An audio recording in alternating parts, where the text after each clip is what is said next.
Hello everyone, this presentation is on the movie Leap of Faith, the 1992 version. It's located in Rustwater, Kansas.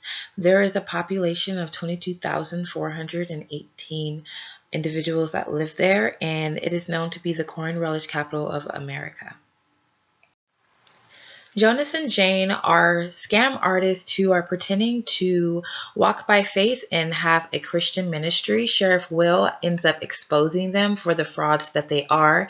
And Marva and Boyd are the family that God actually uses to begin the miracle process in that town. In 1992 and really the early 1990s, the shift of nation really began. The cell phone and innovation of technology began to boom, and violence and race in America became a huge issue in the front line. So when we talk about the cell phone, AT&T was actually the first company to release a imaging type of phone. And then with that being said, 10 million cell phones were sold in 1992 alone. This really changed the game of communication in our nation. Asian American rights in American institutions became a huge issue in regards to the equality of race, and this just helped propel other races to join in with them because it wasn't fair that they weren't treated the same. The Rodney King case stirred up a lot of tension and a lot of issues between race and the government, and as we can see, the outcome and the result of the case led to the 1992 riots in Los Angeles, California. President Bush apologized to the American people for reneging on a policy that he said he would not change, which was raising taxes. He actually agreed to the 1999 budget that the Democrats proposed. Because of the poormanship of President Bush, Bill Clinton took office in 1992.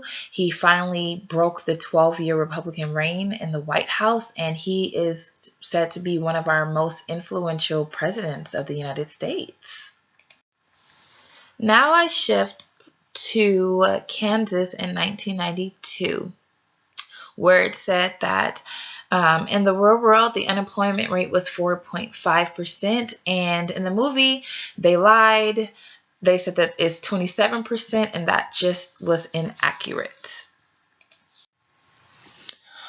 Although the movie depicted a 27% unemployment rate, I think that it was just to fuel, optimism, and it didn't want to already put down a state that was already struggling. So I can definitely understand that point of view. I was surprised, however, not to see the Flint Hills Job Corporation that was actually founded in 1992 to help those residents who lost their job, teach them new skills and job placement. So I was kind of bummed that that wasn't inside of the movie. The movie definitely has a leadership theme. If we look at Stearns, he says, God has clearly called us to embrace the whole gospel, characterized by love for our fellow man, a commitment to justice, and a proclamation of the good news of his salvation to all people. So that was definitely portrayed in the movie, even though it was done by a con artist. So although our main character was a con artist, he did still portray and give leadership characteristics. Our book talks about because leaders and their followers are in the business of creating the future, it is critical that they learn how to employ language powerfully and precisely to design conversations for the outcome they desire. When I look at Christianity from 1992 to now, I definitely think that back then, it was a lot more personalized. It was a lot more intimate. And I can see where we are now with innovation and trying to reach as much and as many people as we can. However, that is one of the main differences that I do see. In the movie of Christianity sad to say, was about money, just because of the mere fact that we had a con artist that was spreading the gospel, quote unquote. However, when I look at what we look at now on TV to the right, I don't see a difference.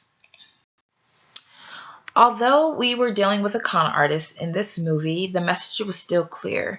It was believing is reality, and that is basically what faith is. And the people, they didn't believe in him. They believed in faith. They believed in God. God wants to see the authenticity of our faith put into action, not the emptiness of a faith without deeds. So the purpose of the movie was miracles and faith. So the first miracle was when Boyd, who could not walk without help, went to go touch the ends of Jesus's feet, and all of a sudden he can walk.